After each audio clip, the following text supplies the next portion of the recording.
Hay palabras que no duelen cuando las escuchas una vez. Duelen cuando se vuelven tu nombre. Cuando alguien te las repite tanto que empiezas a creerlas. Mi madrastra me llamó intrusa durante 6 años. Intrusa en la casa. Intrusa en la vida de mi padre. Intrusa en su matrimonio perfecto. Y yo empecé a creerlo. Empecé a caminar como si no tuviera derecho a pisar ese piso. A respirar como si el aire no me perteneciera. A existir como si mi presencia fuera un error que alguien debía corregir. Hasta ese día. El día en que encontré su celular olvidado en la cocina. El día en que vi los videos escondidos.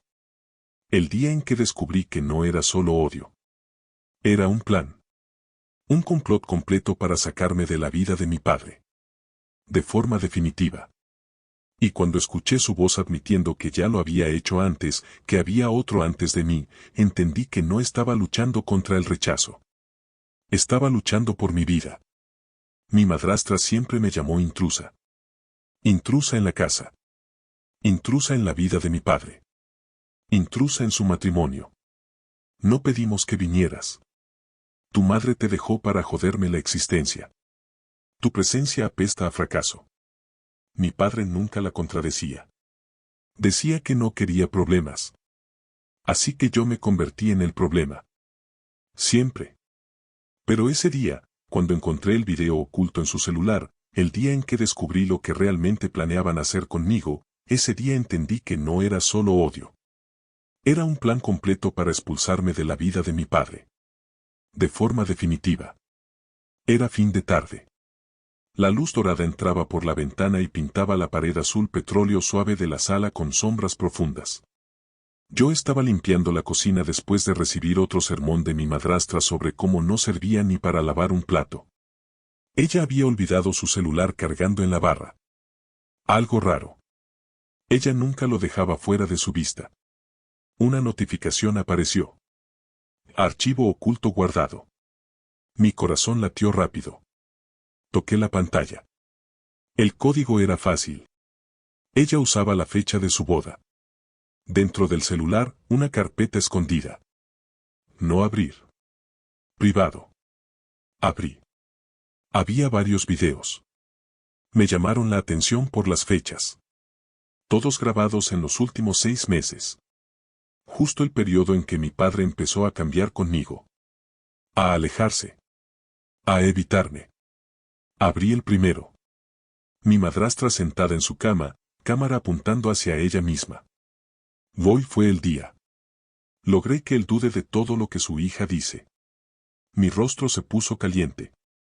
Ella se rió. Le conté que la escuché hablar mal de él. Que dijo que quería irse y dejarlo solo. Mentiras, sí, pero él me cree. Siempre me cree. Llevé la mano a mi boca. Abrí el segundo video. Ahora ella estaba sentada en el carro. Ya convencí a su padre de que la niña está robando dinero. Él se puso furioso. Dije que encontré billetes escondidos en su cuarto. Yo misma los puse ahí. Esta niña no tiene idea de lo fácil que es manipular a su padre. Mi mundo empezó a girar. Recordaba ese día. Mi padre entró a mi cuarto gritando, tirando mis cosas al suelo, diciendo que era un fracaso de ladrona. Yo lloré. Juré que era inocente. Él me llamó mentirosa. Ahora sabía por qué. Abrí el tercer video. Mi madrastra susurraba en total oscuridad. Ya casi. Solo necesito que firme un documento para que ella no pueda reclamar nada cuando se vaya. Y si no se va, tengo un plan B. Mi cuerpo se congeló. ¿Plan B? Abrí el cuarto video. Y fue el peor. Ella estaba con otra persona. Una amiga. Tal vez su hermana. ¿Y si la niña no se larga?, preguntó la amiga. Mi madrastra sonrió con desprecio. Entonces haremos lo que hicimos con la otra. Mi piel se erizó. La amiga abrió los ojos. No puedes repetir eso. Claro que puedo, dijo mi madrastra sin parpadear. Un empujón. Una caída. Y listo. Se verá como accidente. El aire salió de mis pulmones. Estaban hablando de mí. Mi madrastra planeaba lastimarme. Deshacerse de mí. Eliminarme. Y de repente, ¿qué haces? Escuché su voz detrás de mí. Me volteé despacio. Ella estaba parada en la puerta de la cocina, pálida, respirando pesado. Dame el celular. Ahora. Escondí el celular detrás de mi espalda. ¿Intentaste matarme? Ella apretó los labios. No seas dramática. Solo estás estorbando. Tu padre merece vivir en paz. Y entonces hiciste que él creyera que yo era basura. Ella sonrió. No fue difícil. Él siempre quiso creerlo. Solo necesitaba un empujoncito. Y arruinaste todo. Grité. Tu madre lo arruinó antes de morir, dijo ella. Yo solo terminé el trabajo. Mi cuerpo tembló entero. Si no me das ese celular, voy a gritar. Voy a decir que me atacaste. Tu padre me creerá. Siempre me cree. Pero antes de que pudiera responder, 3 golpes brutales sacudieron la puerta principal. Mi madrastra palideció. No puede ser. Otro golpe, más fuerte. ¿Quién está ahí? Grité. Silencio. Hasta que una voz masculina, pura autoridad, respondió, abra. Tenemos una denuncia anónima. Videos incriminatorios. Necesitamos hablar con la menor y con la mujer que aparece planeando un crimen. Mi madrastra dio un paso atrás. Después otro. Después cayó al suelo. No, no, no. Apreté el celular. Fui a la puerta. Abrí. El oficial levantó una tablet. En ella, mi rostro congelado sosteniendo su celular. Recibimos los archivos. Y hay más. Mucho más. Incluyendo lo que le hicieron a la hija anterior. Mi madrastra soltó un grito ahogado. Y en ese instante entendí. Ella nunca quiso solo sacarme de la familia. Quiso reemplazarme. Y cuando algo no le servía más, lo descartaba. Pero para entender cómo llegamos ahí, para entender por qué mi madrastra pasó 6 años destruyéndome mientras documentaba cada mentira en video. Para entender por qué yo crecí sintiendo que no tenía derecho a existir en mi propia casa, hay que regresar al principio. Hay que volver a esa casa en las afueras de Guadalajara, a esa cocina que olía a café quemado y a resentimiento, a esos días cuando mi padre todavía me abrazaba, antes de que ella llegara y convirtiera el amor en sospecha. Hay que volver a cuando yo tenía 11 años y mi mundo todavía era seguro. Mi madre murió cuando yo tenía 10 años. Cáncer. Fue rápido y brutal. Un día estaba ahí. Al siguiente estaba en el hospital. 3 meses después, se fue. Y mi mundo se derrumbó. Mi padre, devastado, no sabía cómo ser padre solo. No sabía cómo peinarme. Cocinarme. Hablar conmigo sobre cosas de niñas. Entonces se refugió en el trabajo. Y yo me refugié en el silencio. Éramos 2 personas rotas viviendo en la misma casa, tratando de fingir que todo estaba bien. Pero nada estaba bien. 6 meses después de la muerte de mi madre, mi padre conoció a Lorena. En el trabajo. Ella era la nueva secretaria. Joven. Bonita. Sonriente. Y mi padre, vulnerable y solo, cayó rápido. Empezaron a salir. Y al principio, ella era amable conmigo. Me compraba helados. Me preguntaba por la escuela.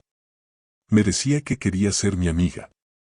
Y yo, desesperada por tener una figura materna, caí también. Pensé que tal vez, solo tal vez, podríamos ser una familia de nuevo. Se casaron 1 año después de la muerte de mi madre. Una boda pequeña en el jardín de un hotel. Yo fui la que llevó los anillos. Vestida de blanco, sonriendo en las fotos, creyendo que esto era el inicio de algo bueno. Pero en cuanto terminó la boda, en cuanto firmaron los papeles, algo cambió. Lorena cambió. O tal vez nunca fue quien fingía ser. La dulzura desapareció. La sonrisa se volvió fría. Y las palabras amables se convirtieron en puñales. Empezó sutilmente. Pequeños comentarios. Tu cuarto está desordenado. Tu ropa está fea. Tu risa es muy escandalosa. Cosas que podían parecer normales, pero que con el tiempo se volvieron más crueles. Eres una carga para tu padre. Ojalá no estuvieras aquí. Todo sería mejor sin ti.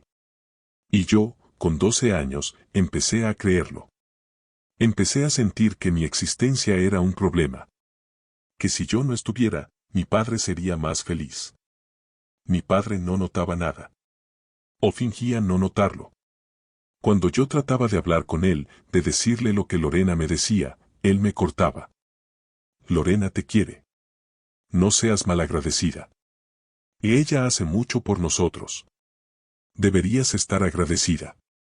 No quiero problemas en esta casa. Entonces yo dejé de hablar. Dejé de quejarme.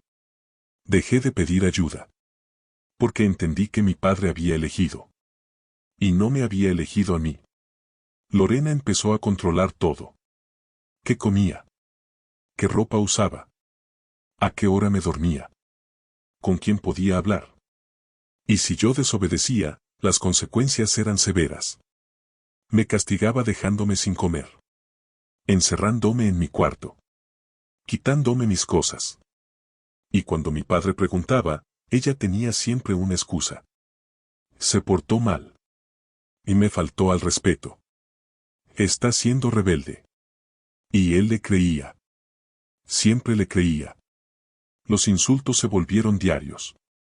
Intrusa. Esa fue la primera vez que la escuché usar esa palabra. Yo tenía 13 años. Estaba sentada en la sala viendo televisión. Ella llegó. Me miró con desprecio. ¿Qué haces aquí? Esta no es tu casa. Eres una intrusa. Yo no entendí. Claro que era mi casa. Había crecido ahí. Pero ella negó con la cabeza. Esta es la casa de tu padre y mía. Tú solo estás aquí porque tu madre murió y te dejó como carga.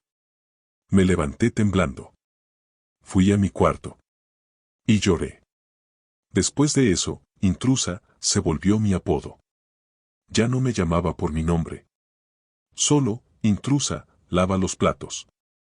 Intrusa, limpia el baño. Intrusa, no comas tanto, no eres de la familia. Y mi padre, cuando la escuchaba, se reía incómodo. Como si fuera un chiste. Como si no fuera abuso.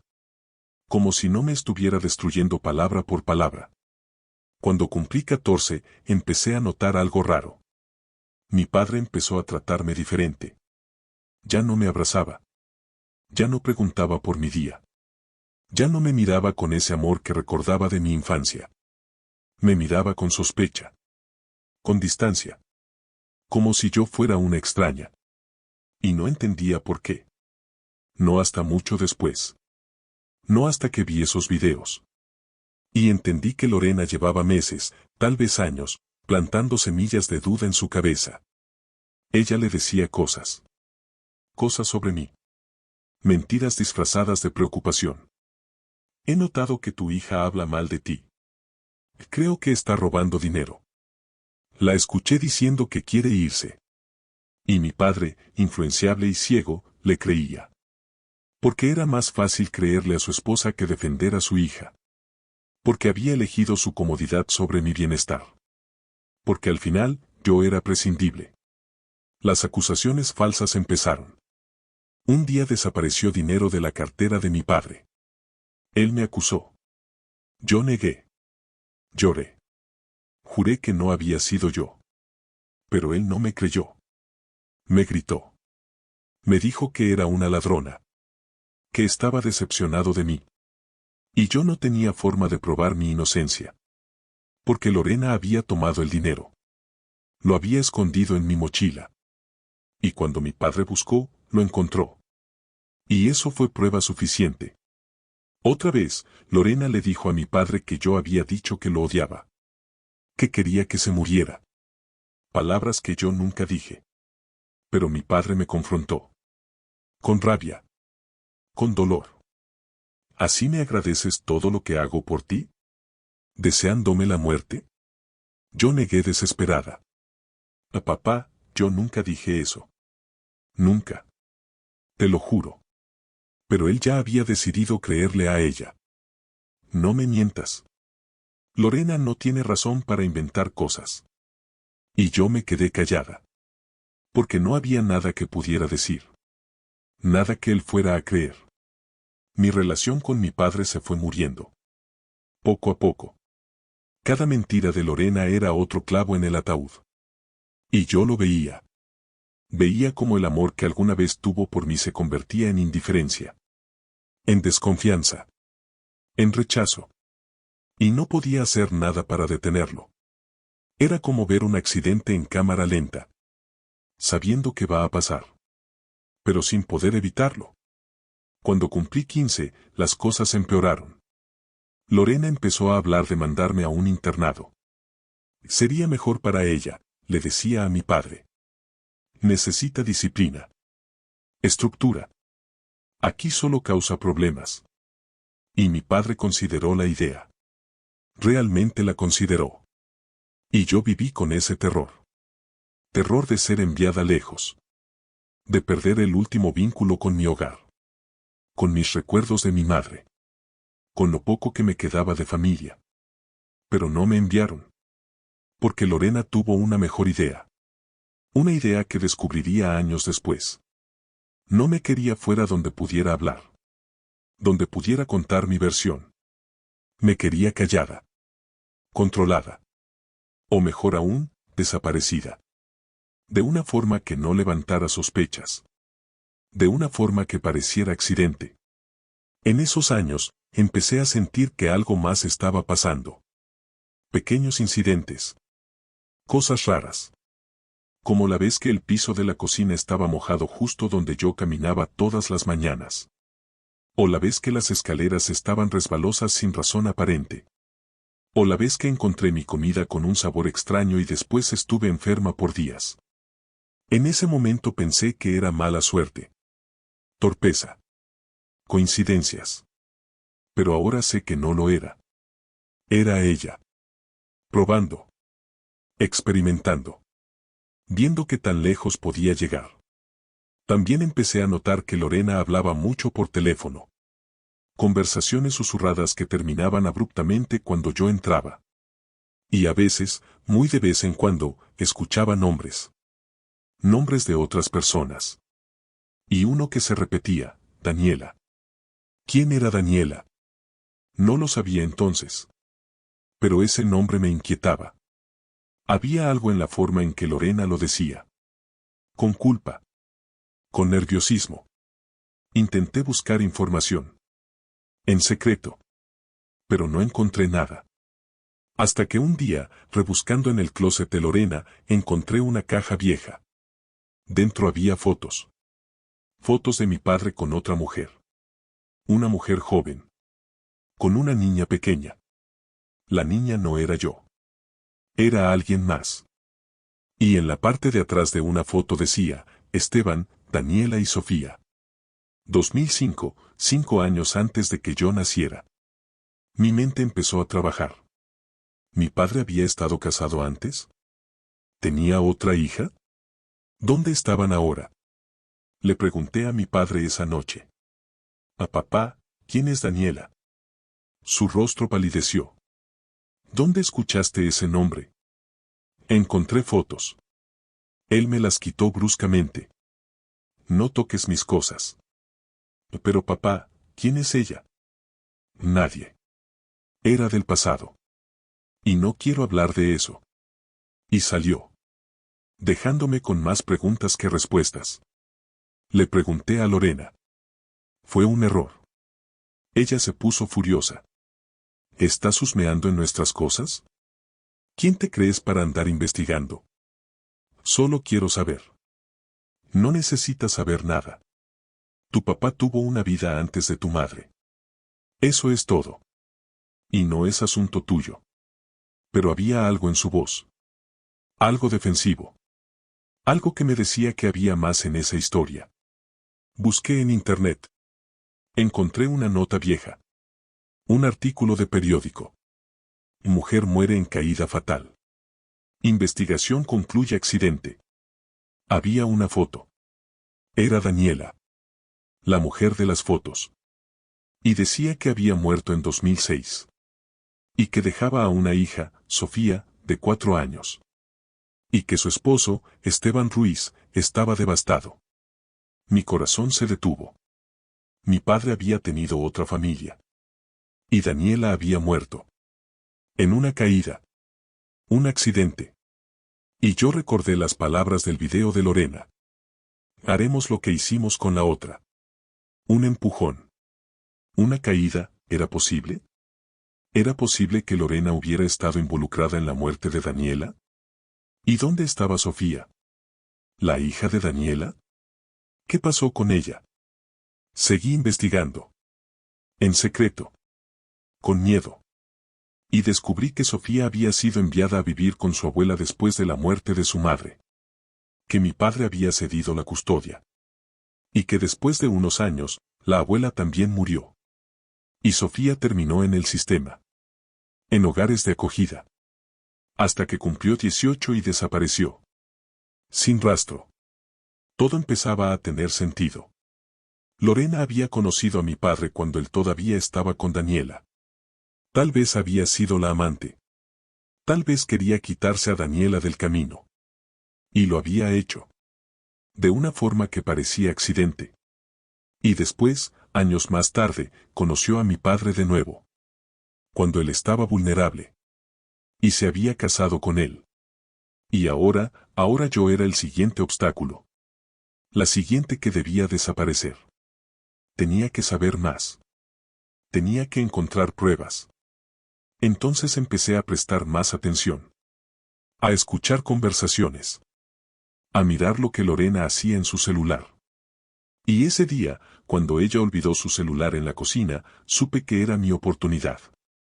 Mi única oportunidad de descubrir la verdad. Y la tomé.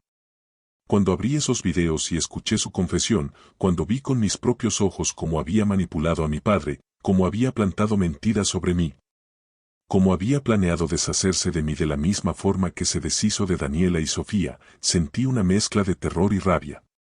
Terror porque mi vida estaba en peligro. Rabia porque durante años me hicieron creer que yo era el problema.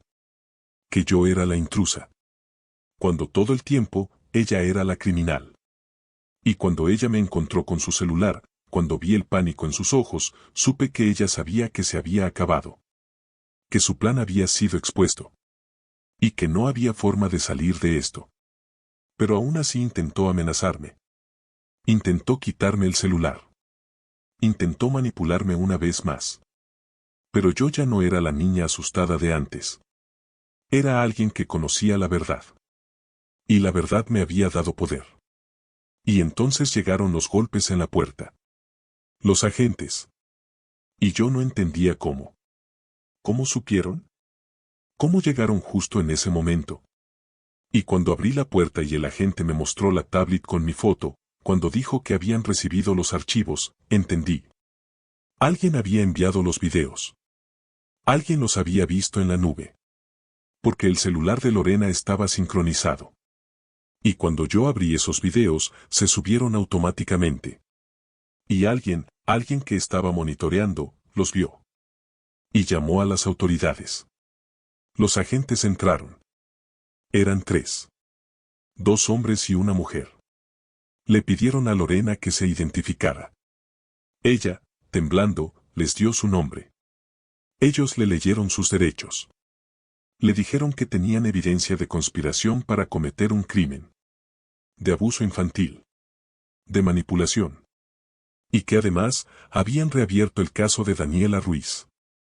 Porque los videos sugerían que había información nueva. Información que ella tenía.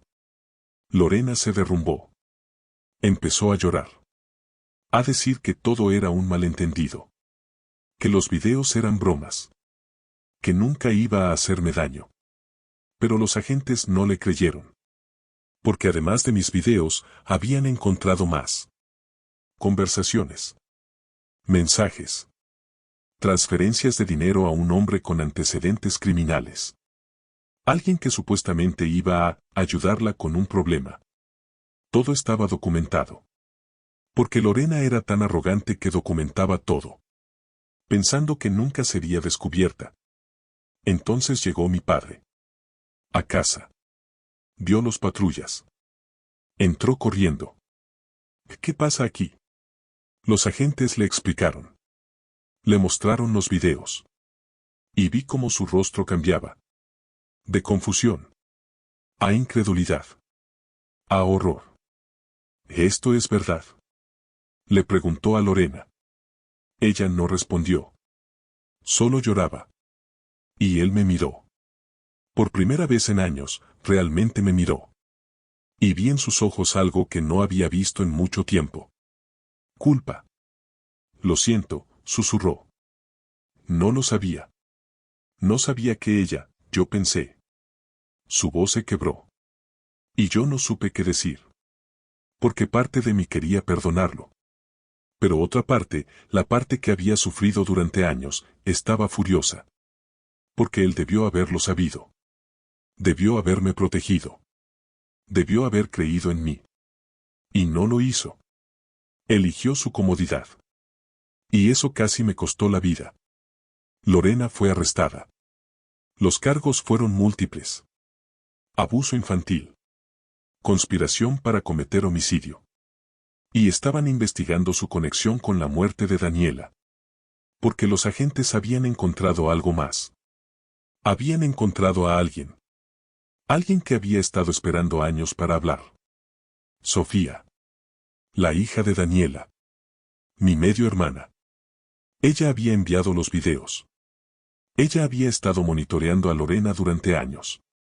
Esperando el momento perfecto para exponerla. Sofía apareció en la puerta ese día. Detrás de los agentes. Con 23 años. Con los ojos llenos de lágrimas y rabia. Y me miró. Lo siento, dijo. Siento no haber llegado antes. Pero tenía que esperar. Tenía que tener pruebas suficientes para que la encerraran para siempre. Le pregunté cómo sabía. Cómo había encontrado los videos. He estado hackeando su celular durante años, explicó. Esperando que cometiera un error. Y finalmente lo hizo. Sofía me contó su historia.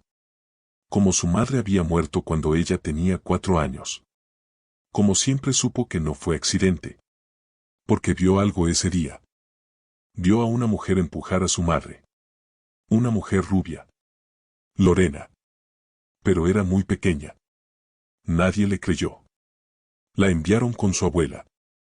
Y cuando su abuela murió, terminó en hogares de acogida. Pero nunca olvidó. Y cuando cumplió 18, empezó a investigar. Encontró a Lorena. Casada de nuevo. Con mi padre. Y conmigo. Y supo que yo estaba en peligro.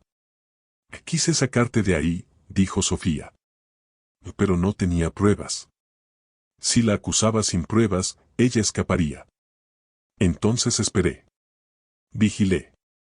Y cuando vi que había videos en su celular, supe que era mi oportunidad. Esperé a que cometieras un error. A que alguien los viera. Y cuando abriste esos videos en su celular sincronizado, los recibí. Y llamé a la policía. Le agradecí. Con lágrimas corriendo por mi rostro. Porque ella me salvó. Me salvó de terminar como su madre. De terminar en una tumba con la etiqueta de accidente. Y aunque no nos conocíamos, aunque éramos extrañas, ella había arriesgado todo para protegerme. Porque sabía lo que era perder a alguien por culpa de Lorena. Y no iba a permitir que pasara de nuevo. El juicio fue largo y mediático. Lorena fue declarada culpable de todos los cargos. Las pruebas fueron abrumadoras.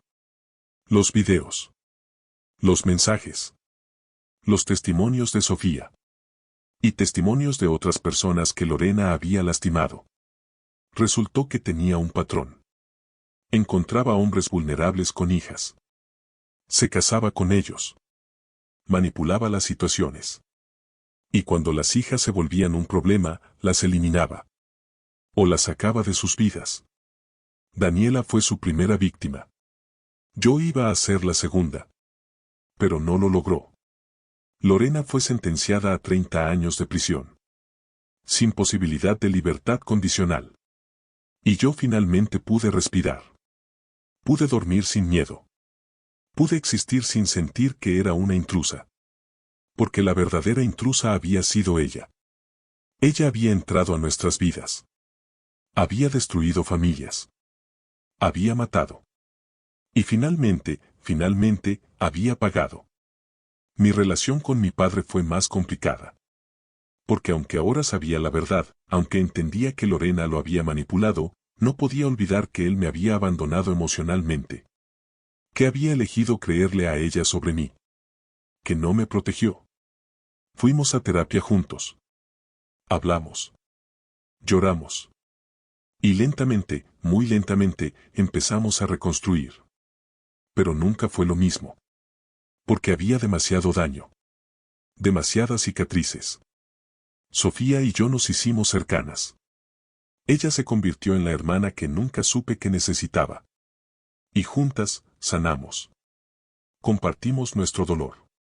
Nuestro trauma. Y nos apoyamos. Porque nadie más entendía lo que habíamos vivido. Lo que era sobrevivir a Lorena. Y esa conexión, nacida del dolor, se convirtió en algo hermoso. En familia real. Hoy, 5 años después, estoy bien.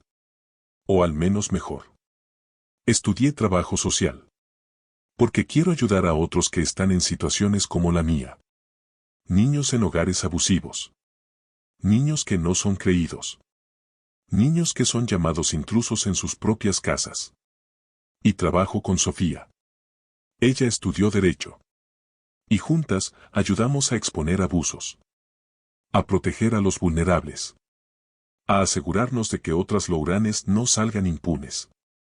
Mi padre y yo tenemos una relación. No es perfecta. Probablemente nunca lo será. Pero estamos intentando. Él se disculpa constantemente. Dice que debió haberme creído. Que debió haberme protegido. Y yo, lentamente, estoy aprendiendo a perdonar. No por él.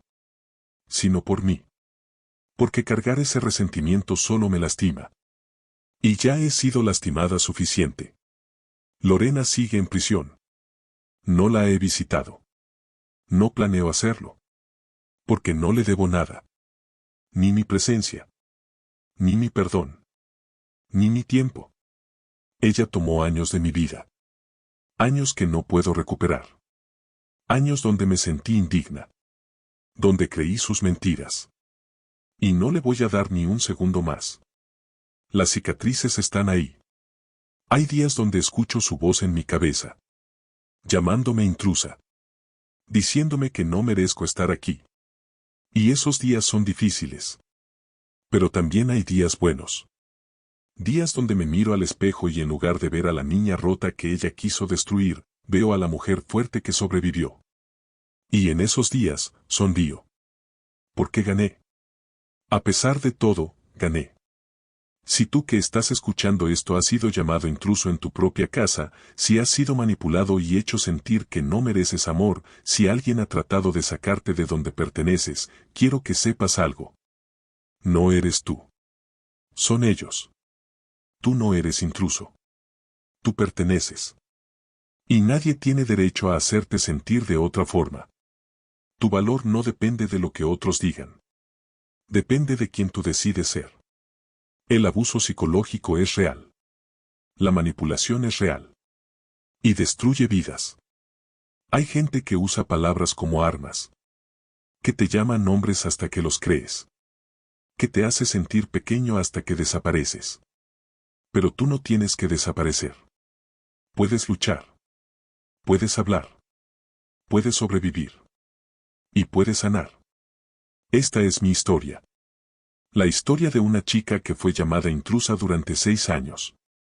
Que fue manipulada, abusada y casi asesinada.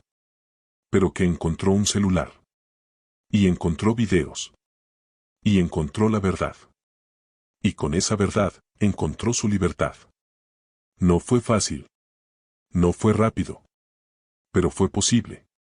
Y si fue posible para mí, es posible para ti. Si esta historia te tocó, si te identificaste con algo de lo que aquí se contó, te invito a que te suscribas al canal Historias para Distraerte. Aquí compartimos historias reales de personas que han enfrentado el abuso y han encontrado justicia. Historias de manipulación pero también de verdad. De dolor pero también de sanación. Subimos videos nuevos todos los días. Porque creemos que cada historia merece ser contada. Y cada superviviente merece ser escuchado. Nos vemos en el próximo video. Y recuerda, tú no eres un intruso. Tú perteneces. Siempre has pertenecido.